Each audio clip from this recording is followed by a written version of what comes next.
Afternoon. আজকে হবে আমাদের বাড়িতে চিংড়ি মাছ। চিংড়ি মাছ দিয়ে কী করবো? চিংড়ি মাছগুলো বড় বড়, বলেছিলাম ঢ্যাঁড়স চিংড়ি করব, সেই জন্য ঢ্যাঁড়স আনতে।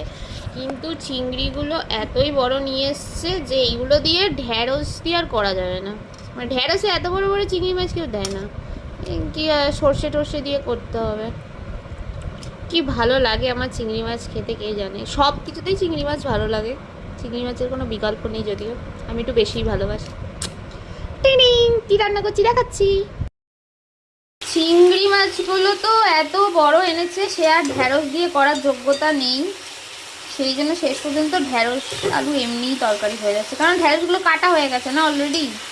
কি আর করবো, কপাল কপাল, মন যা চায় তাই খেয়ে উঠতে পারবো না আমরা জীবনে।